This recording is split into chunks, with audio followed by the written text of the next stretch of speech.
வணக்கம். UPL stock update தான் பார்க்க போகிறோம். லாஸ்ட்டாக வந்து பார்த்திங்க அப்படின்னா February 15 கிட்ட நம்ம டெலகிராம் அண்ட் டிஸ்கார்ட்லேயோ அப்டேட் பண்ணியிருப்பேன். மந்த்லி சார்ட்டில் நம்மளுக்கு பிஓஎஸ் கொடுத்துருக்கு. ரொம்ப நாள் வந்து பார்த்திங்கன்னா டவுன் ட்ரெண்ட் கரெக்ஷன்ஸ் இப்போ கிட்டத்தட்ட வந்து 2020 இப்போ ஒரு 4 இயர்ஸ் கிட்ட நம்மளுக்கு கரெக்ஷன்ஸ்லேயே இருந்துச்சு. 830 தான் ஹை. பார்த்திங்கன்னா மந்த்லி லெவல்ஸ்லேயே நல்லா டிஸ்கவுண்டட் ஏரியாவில் நமக்கு என்ட்ரி கிடச்சி. ஸோ நான் பை செட்டப் அப்டேட் பண்ணியிருந்தேன்.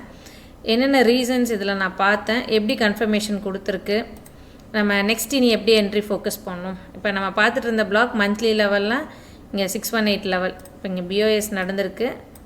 இப்போ இதுக்கான இதில் வந்து பார்த்திங்க அப்படின்னா இந்த ஸ்விங் லோ டு ஹை, இப்போ இதுதான் நம்மளோட ட்ரேட் ரேஞ்ச். இங்கே நான் வந்து ஃபெப் பாயிண்ட் கீழேருந்து மேலே போட்டிருக்கேன். இப்போ 618 லெவலில் நமக்கு என்ட்ரி கிடச்சிருக்கு.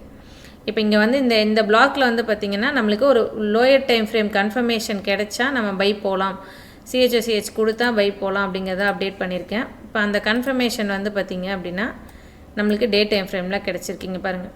டே டைம் ஃப்ரேமில் டவுனில் மூவ் ஆகிட்டு இருந்த ஸ்ட்ரக்சர்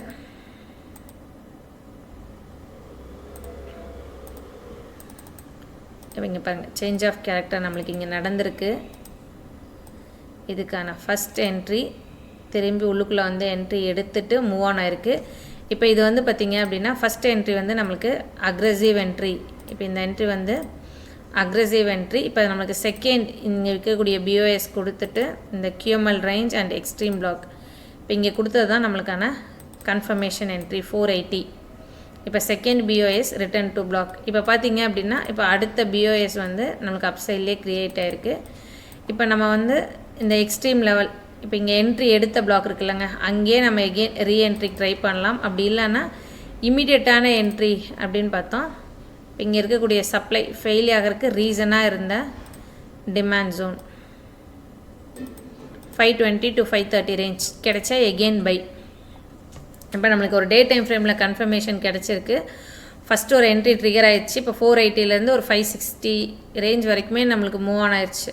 கிட்டத்தட்ட ஒரு 80 rupees கிட்ட ப்ராஃபிட் இருக்குது, நல்ல ப்ராஃபிட். இப்போ எகெயின் நம்மளோட டார்கெட் என்ன அப்படின்னு பார்த்தீங்க அப்படின்னா இப்போ இங்கே மந்த்லி சார்ட் வச்சு பார்த்தா இப்போ நம்மளுக்கு இந்த ஸ்விங்கில் இங்கே என்ட்ரி எடுத்திருக்குன்னா இந்த 830 தான் ஷுவர் ஷார்ட் டார்கெட். இந்த ஹை தான் கட் பண்ணும் மந்த்லி. பட் இது வந்து இந்த ஹை கட் பண்ண நிறைய டேஸ் எடுத்துக்கும், ஈவன் மந்த்தே எடுத்துக்கும். ஏன்னா இது மந்த்லி சார்ட்ஸ், இயரே கூட ஆகலாம். சரிங்களா? இப்போதைக்கு இங்கே எடுத்துருக்கக்கூடிய என்ட்ரிக்கு இந்த ஹை தான் கட் பண்ணும். இதுதான் வந்து பொசிஷனல் டார்கெட். இப்போ இது வந்து இம்மீடியட்டாக ஷார்ட் டேர்ம் டார்கெட் கிடையாது, பொசிஷனல் டார்கெட். இப்போ நீங்கள் லோயர் டைம் ஃப்ரேமில் ட்ரேட் பண்ணுறீங்கன்னா அதுக்கான ரீடெஸ்ட்மெண்ட் இந்த ஸ்ட்ரக்சர்ஸில் கொஞ்சம் டவுன் மூவ் இருக்கும், எகெயின் அப் டவுன் அப், இந்த மாதிரியான ஃபார்மேஷன்ஸ் நிறைய இருக்கும். நீங்கள் அனலைஸ் பண்ணிவிட்டு பண்ணுங்கள். இப்போதைக்கு நம்மளுக்கு ஒரு சின்ன ரிவர்சல் வந்து டே டைம் ஃப்ரேமில் கிடச்சிருக்கு. Monthly block, day time frame confirmation. So நீங்களும் அனலைஸ் பண்ணிவிட்டு டார்கெட் ஃபிக்ஸ் பண்ணி ரன் பண்ணுங்கள். இந்த மாதிரியான அப்டேட்ஸ் நான் டெலகிராமில் தொடர்ந்து அப்டேட் பண்ணிட்டு வரேன். வாட்ச் பண்ணுங்கள். நன்றி, வணக்கம்.